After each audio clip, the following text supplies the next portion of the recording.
अखंडमंडलाकारं व्याप्तं येन चराचरं तत्पदं दर्शितं येन तस्मै श्रीगुरवे नमः। ओंकारं बिन्दुसंयुक्तं नित्यं ध्यायन्ति योगिनः कामदं मोक्षदं चैव ओंकाराय नमो नमः।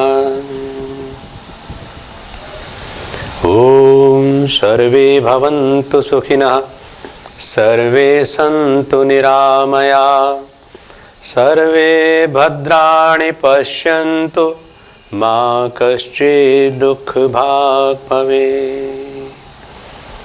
न तु अहं कामये राज्यं न सुखं न च पुनर्भवं, कामये दुःखतप्तानां प्राणिनामार्तनाशनम्।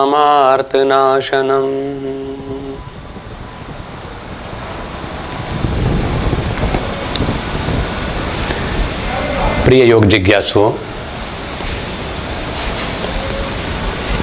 योग साधना से लाभान्वित होने का अधिकार आपको है, पूरा पूरा अधिकार आपको है। भारतीय ऋषियों ने योग साधना का आविष्कार केवल किसी एक जाति विशेष के लिए नहीं, किसी एक देश विशेष के वासियों के लिए नहीं, बल्कि समग्र मानवता के लिए किया। योग एक ऐसा जीवन पथ है जो हमको धर्म की ओर ले जाता है, और सच में जाने तो योग ही परम धर्म है। सभी आस्थाओं से जुड़े हुए व्यक्ति, अलग अलग धर्म पथ को अपने जीवन में अपनाने वाले व्यक्ति योग में आकर के ऐसे विलीन हो जाते हैं जैसे नदियाँ अपने अपने उद्गम स्थान से चलती हैं, आड़े टेढ़े ऊंचे नीचे संकरे चौड़े रास्तों से होते हुए अंततः वो महासागर में विलीन हो जाती है। इसी प्रकार आप किसी भी धर्म में जन्म पाए हों, किसी भी देश में जन्म पाए हों, लेकिन योग में अगर आप नहीं पहुंचते हैं तो इसका मतलब ये है कि आप कहीं अधूरे रह गए। शारीरिक स्तर पर, मानसिक स्तर पर, आत्मिक स्तर पर आनंद पाने का एक ही तो उपाय है, और वो है योग की साधना।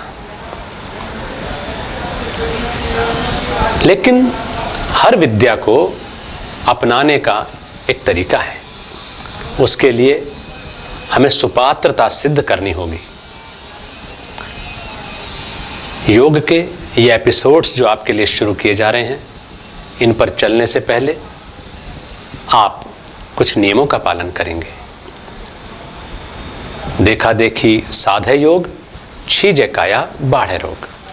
जो लोग देखा देखी योगाभ्यास शुरू कर देते हैं, वो शारीरिक उन्नति पाने के बजाय शारीरिक ह्रास पाने लगते हैं। रोग और शोक दोनों को गले लगा लेते हैं अनजाने में ही। इसीलिए महर्षि पतंजलि ने योग की राह सुझाते हुए कहा कि गुरुपदिष्ट मार्गेण योगमेव समभ्यसेत। इस योग की साधना जरूर करें, लेकिन अनुभवी गुरु के मार्गदर्शन में। क्योंकि जो व्यक्ति किसी राह पर चल चुका है, उस पर आप विश्वास कर सकते हैं और ये जान सकते हैं कि वो आपको न तो मझधार में छोड़ेगा और न ही भटकाएगा। इसलिए आप विश्वास पूर्वक गुरुपदिष्ट मार्गेण योगमेव सम्यभ्यसेत, ये जानते हुए योग पथ पर चलें। मुख्य रूप से हमें जान लेना चाहिए कि शरीर की कसरत को योग नहीं कहते।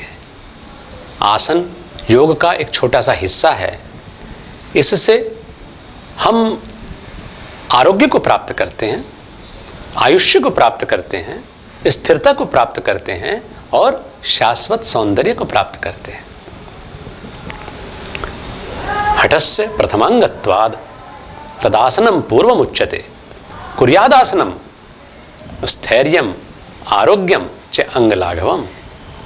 अगर हम स्थिरता चाहते हैं कि हमारा मन एकाग्र हो, अगर हम चाहते हैं कि हमारा तन दीर्घायु हो, हम लंबे समय तक बैठ करके एक जगह टिक करके काम कर सकें, तो हमें आसन जरूर करने चाहिए। इससे हमको आरोग्य भी मिलता है।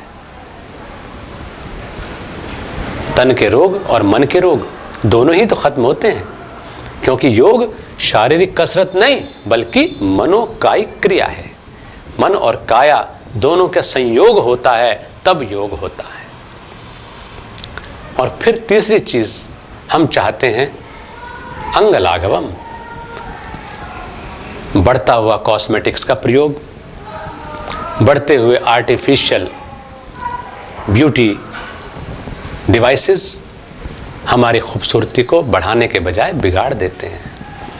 You have to grow and you have to acknowledge the treasure of health from within you. अपने भीतर से स्वास्थ्य और सौंदर्य के खजाने को हमें खोजना है। स्थायी सौंदर्य मिलता है यौगिक आसनों के द्वारा, और अंगों का सुडौलपन भी इससे ही मिलता है। इसलिए स्थैर्य के लिए, आरोग्य के लिए और अंग प्रत्यंग के सौंदर्य के लिए हमें योग साधना करनी ही चाहिए। लेकिन इसलिए नहीं कि हम सिर्फ तन को सजाएं संवारे रखेंगे, बल्कि इसलिए कि शरीर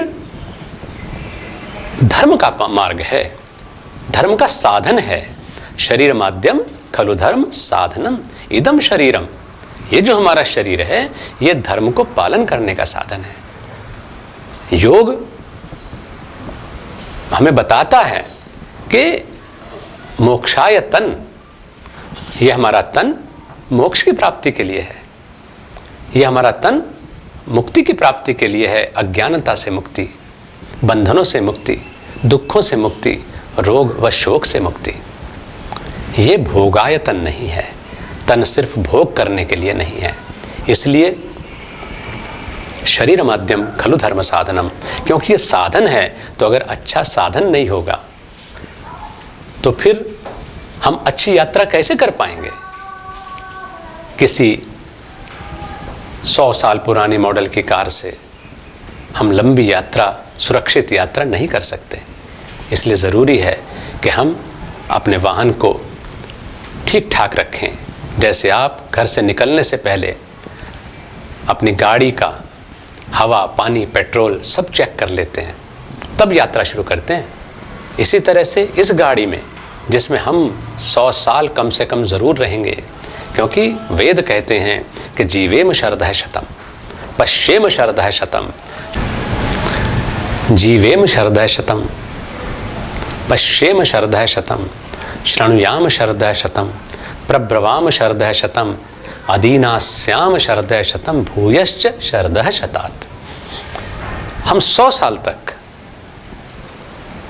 जीने की बात करते हैं, और इतना ही नहीं, परमात्मा से ये कामना करते हैं कि हम 100 साल से अधिक भी जिएं।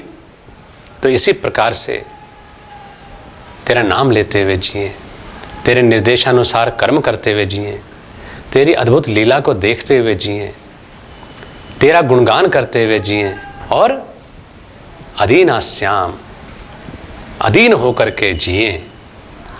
तो इसलिए 100 साल और 100 साल से अधिक भी स्वस्थ और समृद्ध होकर के जीने की जब हम बात करते हैं तो एक रुग्ण शरीर से ऐसा संभव नहीं है। इसलिए प्रतिदिन अपने शरीर को हमें ऐसे ही सजाना संवारना है जैसे हम प्रभु के स्वागत के लिए मंदिर को प्रतिदिन सजाते, संवारते, बुहारते हैं।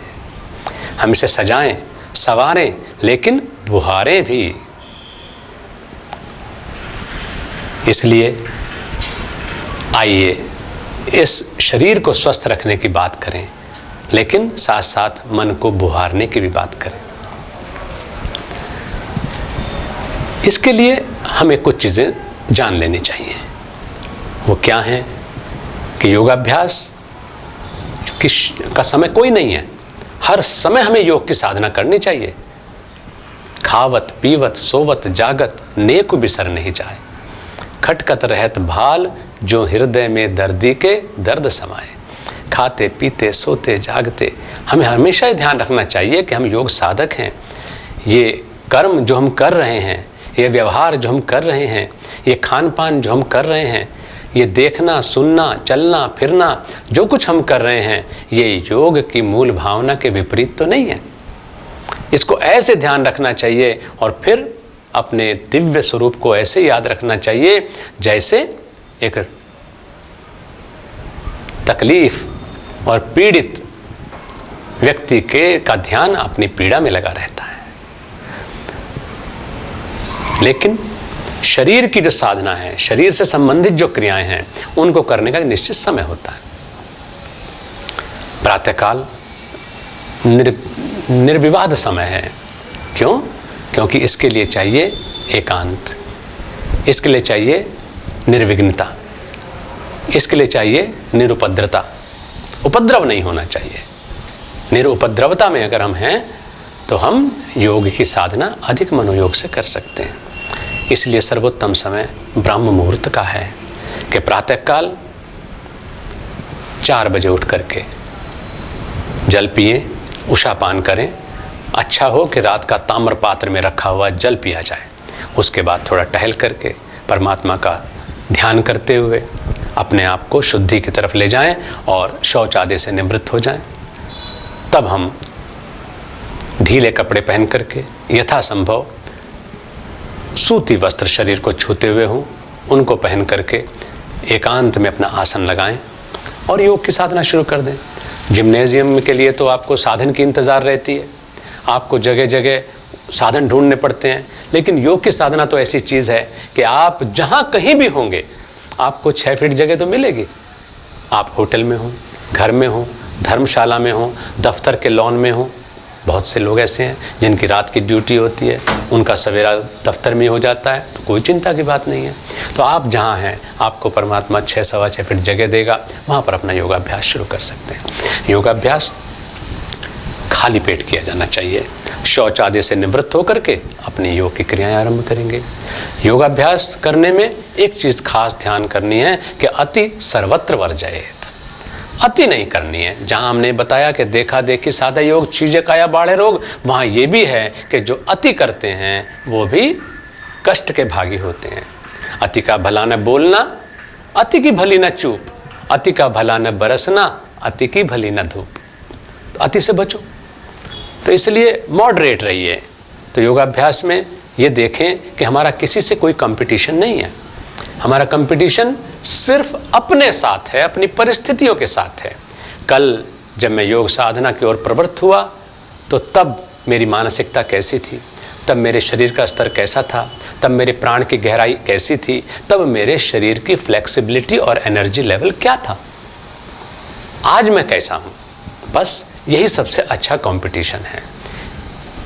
एक बात और ध्यान रखने की है, वो ये कि जब दिया जलता है तो अंधेरा भाग जाता है। अंधेरों को भगाने के लिए कोई जद्दोजहद नहीं करनी पड़ती, कोई कोशिश नहीं करनी पड़ती, केवल दिया जलाना है। लेकिन अंधेरे को भागने से रोकना नहीं। ऐसे ही जब हम साधना का दिया जलाते हैं, आसन करते हैं, प्राणायाम करते हैं, तो उससे हमारे तन के मैल निकलते हैं। खांसी के माध्यम से, पसीने के माध्यम से, छींक के माध्यम से, मल मूत्र के माध्यम से, विंड पास होने के माध्यम से। तो अभ्यास करते समय अगर ऐसी कुछ नेचुरल कॉल हो तो उसको दबाया नहीं जाना चाहिए, उसको बिल्कुल भी नहीं दबाना चाहिए। आप अभ्यास को रोक करके उससे फ्री हो जाएं और फिर दोबारा से अपना अभ्यास शुरू करें। तो इस प्रकार से हमें अपना योगाभ्यास शुरू करना है। शरीर के स्तर पर जब हम योग की बात करते हैं तो हमें जान लेना है कि शरीर में 3 प्रमुख तत्व होते हैं, वात, कफ और पित्त। इनका संतुलन जब जब बिगड़ता है तब तब शरीर में रोग पैदा होते हैं। और ये कब बिगड़ता है? जब हमारा आहार और आचार बिगड़ता है। तो इसलिए वात, कफ और पित्त को संयत रखते हुए हमें त्रयमेकत्र संयम को प्राप्त करना है शरीर के स्तर पर। अपने आहार का चयन करें तो ये देखें कि ये अति वात प्रधान तो नहीं है। ऐसा तो नहीं कि हम सिर्फ वात प्रधान आहार ही ले रहे हैं और अन्य आहार को छोड़ रहे हैं। ऐसा ही बाकी 2 तत्वों के विषय में भी है। तो त्रिविध दोष को संतुलन रखते हुए हमें अपने आहार का चयन करना चाहिए। दूसरी चीज एक ये है कि सबसे ज्यादा बाधा यौगिक क्रियाओं में आती है, वो कुपित वायु के द्वारा आती है। तो अगर आपकी पाइपलाइन में घर में पानी की टंकी है तो आप देखते हैं कि जब पानी चले जाते हैं तो उस समय अगर वायु का एक बुलबुला भी आपके पाइप में शेष है तो पानी का प्रवाह भी बाधित हो जाता है, पानी धारा प्रवाह नहीं आता है। इसी प्रकार अपने शरीर में अगर वायु का प्रकोप है तो संचार व्यवस्था सारी की सारी गड़बड़ा जाती है। इसके लिए ज़रूरी है कि शरीर को वायु विकार से मुक्त किया जाए। वायु का प्रकोप चाहे जोड़ों में हो और चाहे किसी अंग विशेष में और चाहे भोजन के रास्तों में, तो वो सब बाधा पैदा करते हैं। इसलिए सबसे पहले योग साधक पवन मुक्त क्रियाएं करके अपने शरीर को योगासनों के अनुरूप बना लेते हैं। आसन, प्राणायाम, बंद, मुद्राएं, ये सब करने से पहले ज़रूरी है कि हमारा शरीर वायु विकार से मुक्त हो जाए। इससे क्या होगा कि वायु से संबंधित जितने रोग, आजकल अधिकांश लोग वायु के प्रकोप से पीड़ित हैं। किसी को माइग्रेन हो जाता है, किसी को पेट में गैस बन जाती है, किसी को अर्थराइटिस हो जाता है, किन्हीं को जो है वो अर्थराइटिस बढ़ते बढ़ते गाउट का रूप ले जाता है, जिसको आप संधिवात कह देते हैं, गठिया भी कह देते हैं। खास तौर से महिलाओं में यह समस्या ज़्यादा घर कर जाती है, क्योंकि पहले एक पद्धति थी कि महिलाओं को बहुत से ऐसे कार्य करने पड़ते थे जिनसे उनके शरीर के अनुरूप व्यायाम उनको मिल जाया करते थे, लेकिन आज ऐसा संभव नहीं हो पा रहा है। महानगरीय सभ्यता में बिल्कुल भी महिलाएं इस तरह के कार्य नहीं करती जिनसे कि उनका शारीरिक स्वास्थ्य ठीक से रहे। इसलिए योग साधना के अतिरिक्त उनके पास कोई विकल्प नहीं है।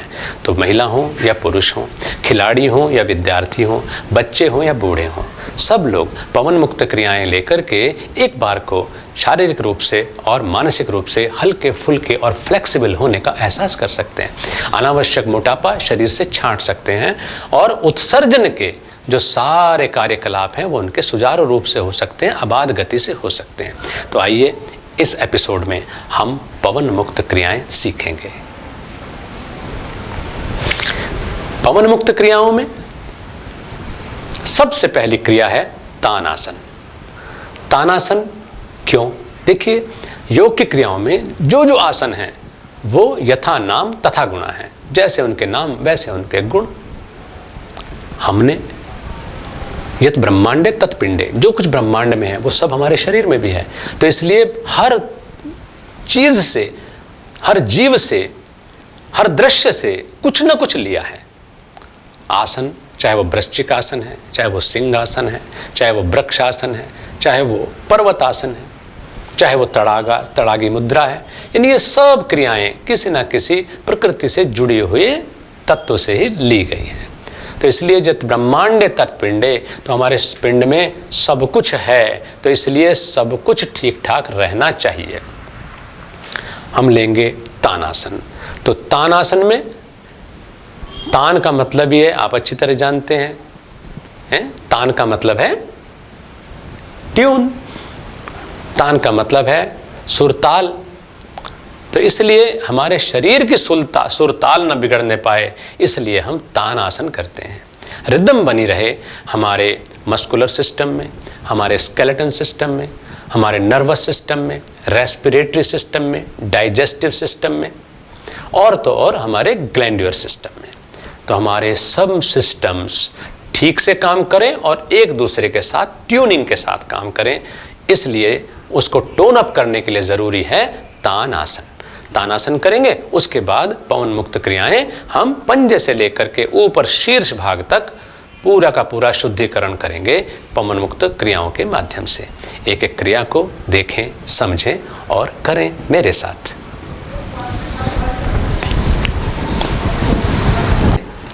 इस प्रकार जमीन पर सीधे लेट जाए और हथेलियों को जंघाओं के बराबर में चिपका लें, पैरों को आपस में मिला लें।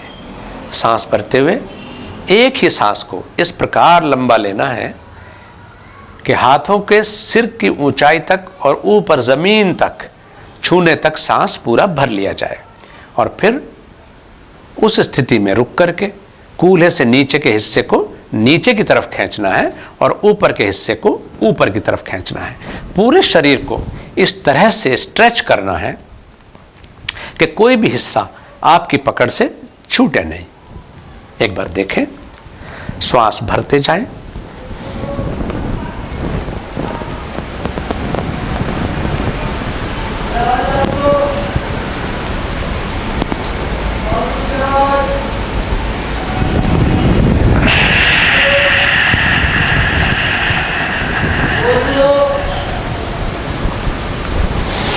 और फिर जब लगे कि सांस पूरे समय नहीं रुक पाएगा तो फिर श्वास छोड़ते हुए धीरे धीरे पूर्व स्थिति में वापस आ जाएं। हथेलियों को जमीन पर ला करके टिकाएं और आसमान की तरफ ऐसे खुला छोड़ दें। पैरों को वापस ढीला छोड़ दें। इससे क्या होगा कि पूरे शरीर में ऊर्जा का मुक्त प्रवाह शुरू हो जाएगा, अबाध प्रवाह शुरू हो जाएगा। जोड़ों से तनाव, बाधा, व्यवधान समाप्त हो जाएंगे। रक्त परिभ्रमण पूरे शरीर में खुल जाएगा और आप आपे में हो जाएंगे। याद रखना, जो आपे में नहीं होता वो स्यापे में हो जाता है। फिर से हथेलियों को इसी प्रकार से जमीन पर चिपकाएं। श्वास भरते हुए हथेलियों को सिर की ओर इस तरह ले जाएं कि पूरा सांस भरा हुआ और पूरा बदन खींचा हुआ, कूल्हे से नीचे का हिस्सा नीचे की तरफ और ऊपर का हिस्सा ऊपर की तरफ। अंगुलियां पूरी तरह आपस में मिली रहेंगी, पैरों के पंजे नीचे की तरफ खींचे रहेंगे। शरीर का कोई भी हिस्सा ढीला नहीं छूटना चाहिए। मन से पूरे शरीर का निरीक्षण कर लीजिए। फिर सांस छोड़ते हुए हाथों को इस तरह से वापस लाएं कि सांस छूटता जाए और नीचे आते आते तक पूरा सांस छूट जाए। अब पैर और हाथ दोनों को ढीला छोड़ दें। खोपड़ी को ढीला छोड़ें, मुखमंडल को शांत हो जाने दें। सीना तनाव मुक्त, कंधे बिल्कुल ढीले, जिससे कि पूरे बाजू ढीले हो जाएं। जो हथेली अभी सीधी थी, उंगलियां सीधी थी, वो ढीला छोड़ते ही मुड़ जाती है। पीठ ढीली, नाभि, कूल्हे, जंघाएं, घुटने, पिंडली, टखने, एड़ी, तलवे, पंजे सब बिल्कुल ढीले। मन से पूरे शरीर को देख लें कि कोई भी हिस्सा तनावग्रस्त तो नहीं है। इस प्रकार 5 से 10 बार तक तानासन करेंगे, जिससे कि रात भर की शरीर की जकड़न खत्म हो जाएगी और एक नई प्रफुल्लता, नया उल्लास आपको मिलेगा। यौगिक क्रियाएं आरंभ करने के लिए, एक दिन को खूबसूरत तरीके से शुरू करने के लिए। आइए इसके बाद हम लेते हैं पवन मुक्त क्रियाओं का ये सेट। पवन मुक्त क्रियाओं का शुभारंभ करते हैं पादमूल से। पैरों के पंजों को इस प्रकार से भींच लेना है जैसे आप हाथ की मुट्ठी को भींच लेते हैं। आप बहुत भाग्यवान हैं कि आप ऐसा कर सकते हैं। जिस व्यक्ति को पैरालिसिस हो जाए, उसका नियंत्रण अपने शरीर के अंगों से छूट जाए, वो चाह कर भी बेचारा पैर के इन मांसपेशियों को हिला नहीं सकता, इन अंगों को गति प्रदान नहीं कर सकता। इसलिए इससे पहले कि आप किसी रोग से ग्रसित हों, आप शरीर को स्वस्थ रखिए। बर्तन को मैला ही मत होने दीजिए। साफ को ही मांजेंगे तो फिर मैला होने की स्थिति नहीं आएगी, और मैला होने के बाद साफ किया तो क्या मज़ा आया। इसलिए आइए करते हैं पवन मुक्त क्रियाएं स्वस्थ शरीर के द्वारा, उसे और सुंदर और स्वस्थ बनाए रखने के लिए, और यदि कुछ बिगड़ गया है तो उसको संवारने के लिए। पैरों के पंजों को इस प्रकार से भींचा जाए और फिर पूरी तरह से फैलाया जाए। पूरी एकाग्रता के साथ भींचना, पूरी शक्ति के साथ खींचना और पूरा पंजों को फैला देना। फिर से पूरा खींचना और पूरा फैला देना। पूरा मुट्ठी की तरह से खींचना और पूरा फैला देना।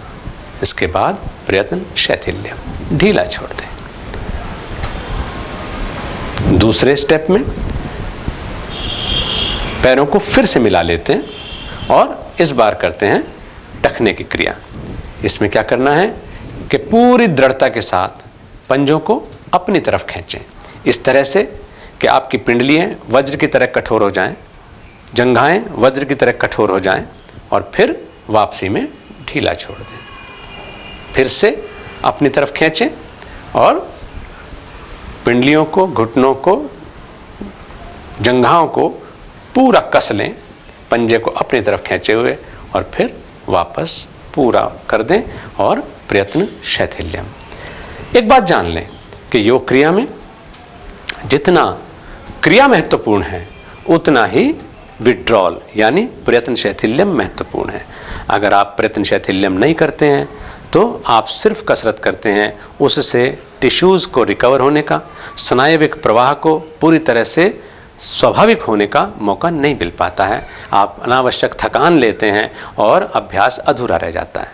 इसलिए फिर से इसी प्रकार से दोहराएंगे। अब हम अगले स्टेप पर आते हैं जिसमें आपको लेना है पूरी तरह से टखनों का अभ्यास।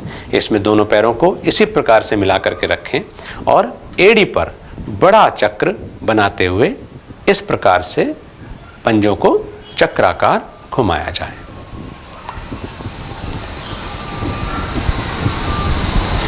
पवन मुक्त क्रियाएं हमारे शरीर को योग साधना के अनुकूल बना देती हैं। इसी प्रकार विपरीत दिशा में घुमाएं और इन क्रियाओं में सहज श्वास रखें। श्वास प्रश्वास सहज रहेगा तो क्रियाओं की तरफ अधिक मन लगेगा। इस प्रकार करके पैर को ढीला छोड़ दीजिएगा। मैंने कहा कि प्रयत्न शैथिल्यम हर क्रिया के बाद जरूरी है। इसके बाद हम पैर को कंधों की चौड़ाई में लगभग 1.5 फीट खोल लेते हैं।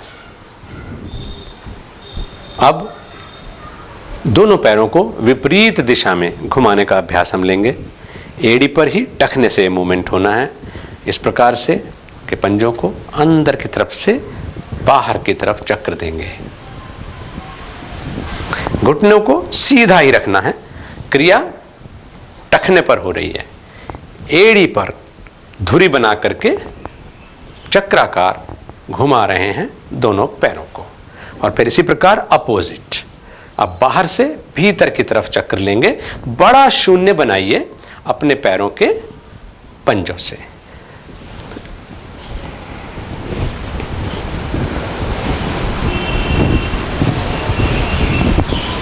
प्रयत्न शैथिल्यम।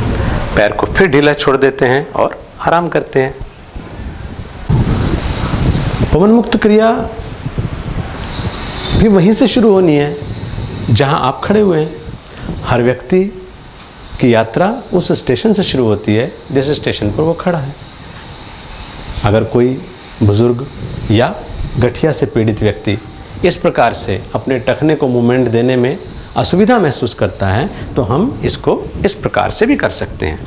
अपने पैर को जंघा के ऊपर टिका लें और हाथ से पंजे को पकड़ करके इस प्रकार बड़ा चक्र दें।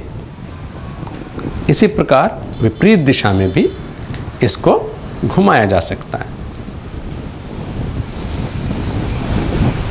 लेकिन निराश नहीं होना है, क्योंकि ये ऐसी बीमारी है, वायु विकार खास तौर से, कि एक बार आपने इसके सामने घुटने टेक दिए तो ये आपको कहीं का नहीं छोड़ता। आइए इसी प्रकार से पैर बदल करके दूसरे पैर पर भी इसी क्रिया को करते हैं। हाथ से पैर के टखने को पूरा चक्राकार घुमाना, क्लॉकवाइज भी और एंटी क्लॉकवाइज भी।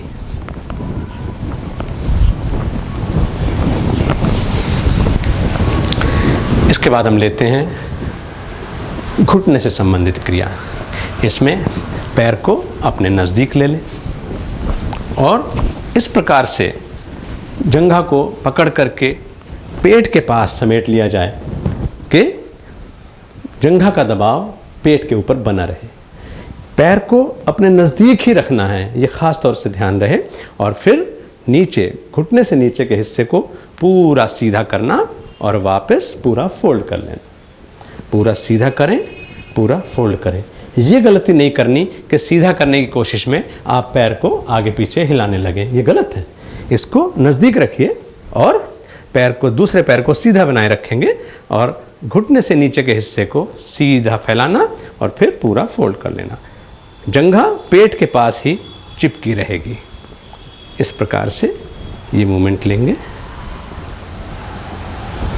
पैर को फैला दें, आराम करें। इसी प्रकार, क्योंकि प्रयत्न शैथिल्यम जरूरी है, इसी प्रकार से दूसरे पैर को अपने नज़दीक ले आएं और वही पूरा फैलाना और पैर पूरा फोल्ड करना।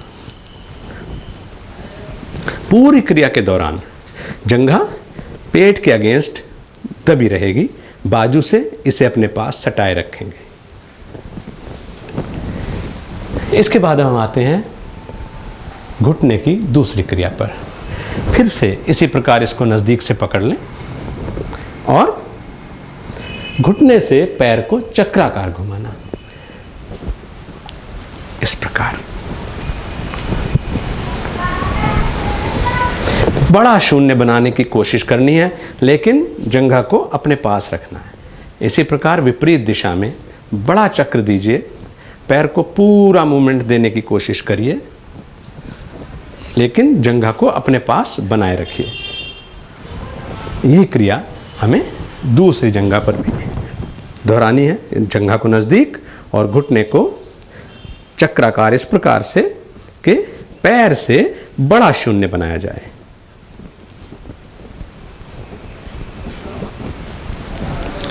मैंने बताया कि पूरी स्थिति में श्वास सहज बना रहता है। ध्यान पूरी तरह से संबंधित अंग के ऊपर हो कि मैं अपने घुटने से कैल्सिफिकेशन खत्म करने के लिए, मैं अपने घुटने से वायु विकार को नष्ट करने के लिए इस क्रिया को कर रहा हूं। जानु क्षेत्र के लिए अब हम कर रहे हैं ये सुगम सी क्रिया, जिसको कहते हैं मॉडिफाइड तितली पोस्चर, मॉडिफाइड बटरफ्लाई पोस्चर भी कह सकते हैं इसको आप। इसमें दाहिने पैर की एड़ी को बाईं जंघा मूल में टिका लें और दाहिने हाथ से दाहिने घुटने को इस प्रकार से पकड़ लें। पूरी शक्ति के साथ इसको ऊपर सीने तक लाना और हथेली से दबा करके ज़मीन तक नीचे पहुंचाना। इस क्रिया को करते समय घुटना, कूल्हा, कलाई, कोहनी और कंधे, इन सब अंगों को मजबूती के साथ काम करना पड़ता है। पूरे ध्यान से देखें, सीने तक ऊंचा उठाया जाए और हथेली से इसको दबा दिया जाए। ये क्रिया निरंतर करें, कमर को सीधी रखें।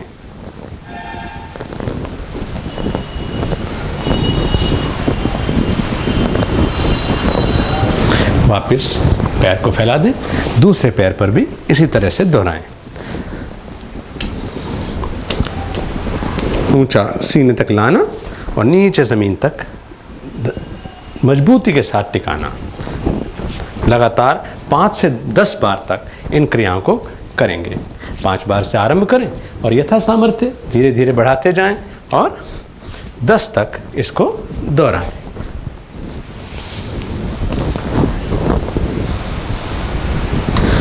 कुपित वायु हमारे जोड़ों को ऐसा सख्त कर देती है कि हम पद्मासन जैसा आसन, जो कि अनिवार्य है योगाभ्यास में, वो भी नहीं लगा सकते हैं। योगाभ्यास में पद्मासन को लगाने को बहुत सुगम बना देती हैं ये पवन मुक्त क्रियाएं। आइए तितली आसन पूरी तरह से करते हैं। इसमें दोनों पैर के पंजों को इस प्रकार से मिला लेते हैं कि तलवे आपस में इस तरह जुड़ जाएं जैसे प्रार्थना की मुद्रा में आप हथेलियाँ जोड़ लेते हैं, और फिर हाथों से पैरों के पंजों को इस प्रकार से ग्रिप कर लें। पैर को यथासंभव अपने नज़दीक लाने की कोशिश करें कि एड़ियाँ आपके अधिकतम नज़दीक रहें। कुछ लोगों की जंघाएं बहुत भारी हो जाती हैं, स्थूल हो जाती हैं, नितिन बाग बहुत भारी हो जाते हैं, तो वो ऐसा आसानी से नहीं कर पाते, थोड़ा दूर रख सकते हैं, लेकिन यानी शरीर की जो स्थिति आपको अलाउ कर रही है उतने में सर्वश्रेष्ठ प्रयास करना है। इस तरह से लिया और दोनों घुटनों को यथासंभव ऊंचा उठाना और यथासंभव नीचे ज़मीन की तरफ लाना। ये क्रिया आप बराबर करेंगे।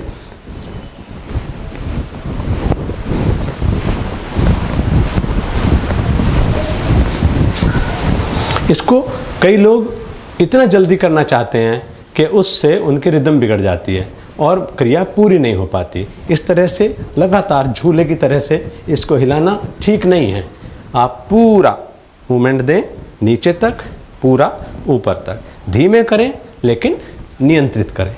इस प्रकार से लगातार करते हुए पैरों को फिर से फैला दें, बदन को पीछे ढीला छोड़ दें, कमर पे टेंशन नहीं आनी चाहिए। जिन लोगों की कमर में दर्द हो, स्लिप डिस्क हो, लोअर बैक एक हो, लुम्बर पेन हो, तो ऐसे लोग इस प्रकार बैठ करके यदि घुटने की क्रियाओं को करते हैं तो उनको नुकसान हो सकता है।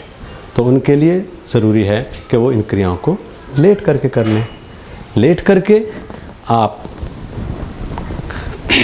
पैर के घुटने को इस प्रकार से पकड़ सकते हैं और जंघा को स्थिर रखते हुए पैर को सीधा फैलाना और वापस फोल्ड कर लेना, पूरा सीधा फैलाना, वापस फोल्ड कर लेना। केवल जिन लोगों को पीठ की तकलीफ है वो पवन मुक्त क्रियाओं का लाभ इस प्रकार से ले सकते हैं। ऐसा ही दूसरे पैर पर दोहराएंगे और उसके बाद आराम करने के बाद में फिर चक्राकार घुमाने का अभ्यास भी इसी प्रकार से लेंगे कि पैर को यहीं रखा जाए और घुटने से नीचे के हिस्से को पूरा बड़ा चक्र देने की कोशिश की जाए, क्लॉकवाइज भी और एंटी क्लॉकवाइज भी। इसी प्रकार दूसरे पैर पर भी दोहरा लिया जाएगा।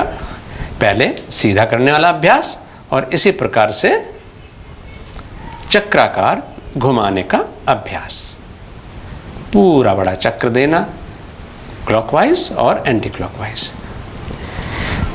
तितली वाली क्रिया भी इसी प्रकार आप करेंगे।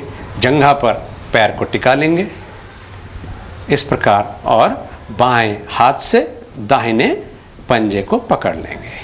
हमारा दाहिनी हथेली दाहिनी जंघा पर रहेगी, इसको पूरा ऊंचा उठाएं और हथेली का बल दे करके ऊपर नीचे मूवमेंट देना। इसमें हाथ का सहारा लेकर के भी इसको आप नज़दीक ला सकते हैं, जिस प्रकार से बैठ करके किया गया था उसी प्रकार ये क्रिया लेट करके की जाएगी। पैर को वापस फैला दें। इसी प्रकार दूसरे पैर पर किया जाए। पंजे को पकड़ लें और घुटने को अपने नज़दीक लाना और वापस ज़मीन पर चिपकाना।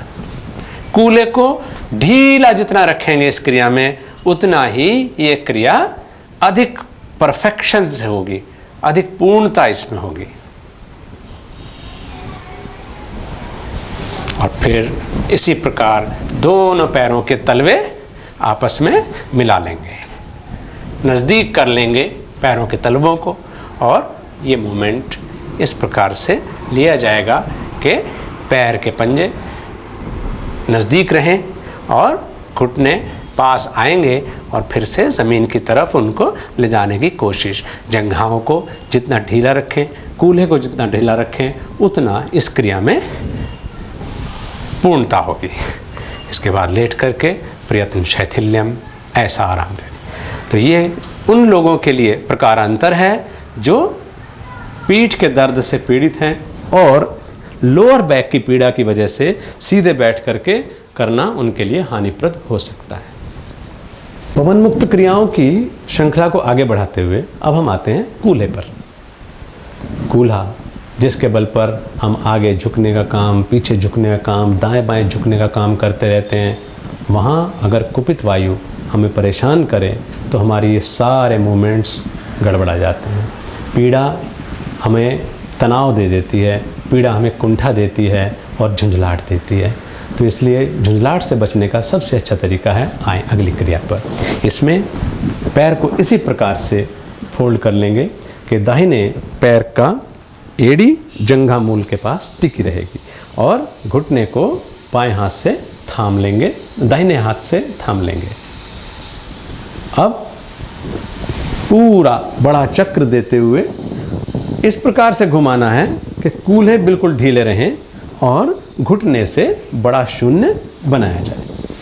दाहिने घुटने को दाहिने हाथ से थामे हुए और दाहिने पंजे को बाएं हाथ से थामे हुए चक्राकार घुमाना। फिर इसी प्रकार से विपरीत दिशा में। जितना कूल्हा ढीला रहेगा उतना ही ये मूवमेंट ज़्यादा इफेक्टिव होगा।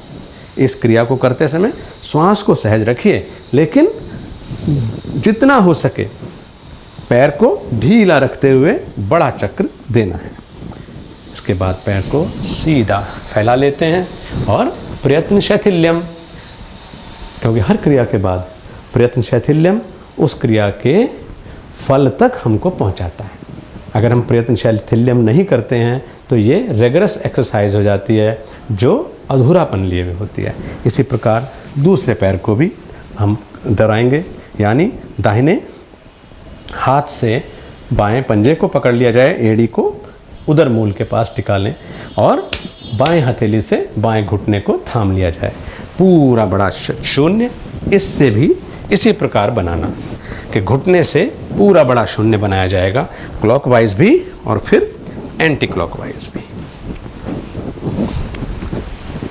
बाद में पैर को सामने फैला देंगे और पीठ को देंगे पूरा आराम हथेलियों का सहारा लेकर के। इसके बाद हम आते हैं लेटने वाली क्रियाओं पर, जिसमें पहले हम करेंगे विपरीत जानु भूस्पर्श आसन। ये प्रमुख क्रियाओं का अगला हिस्सा है। लेट जाएंगे, पैरों को इस प्रकार से फोल्ड कर लेंगे कि एड़ियाँ हिप्स के साथ में सटी रहें। अब पैरों को यानी एड़ियों को कंधों की चौड़ाई में लगभग 1.5 फीट चौड़ाई में खोल देना है। हथेलियों को सिर के नीचे ले आएंगे और कोहनियों को जमीन पर। इस स्थिति में रुकते हुए बाएं पैर के घुटने को दाएं पंजे के पास ले जाना और दाहिना पैर सीधा टिका रहेगा। फिर वापस ऐसे ही दाहिने पैर के पंजे घुटने को बाएं पंजे के पास ले जाना और फिर वापस पूर्व स्थिति में आ जाए। इस क्रिया को करने में घुटने से पूरा जंघा और ऊपर जंघा मूल तक का हिस्सा जो खिंचाव अनुभव करता है उस पर अपना ध्यान केंद्रित रखें। पूरी तरह से पहले बायां, फिर इसी प्रकार से दायां। जब बायां घुटना दाईं जंघा के पास आ रहा है तो दाहिना पैर यहीं टिका रहेगा। इसको ऐसे साइड में नहीं ले जाना है। ऐसा नहीं कि हम बाएं पैर के पास ऐसे घुटना ले जाएं और इस पैर को भी घुमा दें, ये गलत हो जाएगा। हम स्थिर रहें, पूरे नियंत्रण के साथ, एकाग्रता के साथ क्रिया को करें। श्वास भरते हुए बाएं पैर के घुटने को दाहिने पंजे पर लाए और दाहिना पैर टिका रहे सीधा। वापस फिर इसी प्रकार दाहिने घुटने को बाएं पंजे के पास ले जाएं और ऊपर जंघा मूल और उदर मूल तक इसका खिंचाव महसूस करें, फिर पूर्व स्थिति में आ जाएं। इसी प्रकार लगातार हम करते जाएंगे विपरीत जानु भूस्पर्श आसन। मुझे आपको समझाने के लिए बोलना पड़ रहा है, लेकिन आप ध्यान रखना, जब आप अभ्यास करें तो बातें करते हुए या बोलते हुए अभ्यास नहीं करना है। इसीलिए कहा गया कि गुरुपदिष्ट मार्गेण योगमेव समभ्यसेत। गुरु जिस प्रकार करने के लिए कहें उस प्रकार योगाभ्यास करना है। गुरु जिस प्रकार कर रहे हो उन्हें देखकर वैसे करेंगे तो कई बार गलती खा जाएंगे। विश्राम करेंगे इसी तरह से बदन को ढीला छोड़ करके। अब हम आते हैं कटि चक्र की क्रियाओं पर।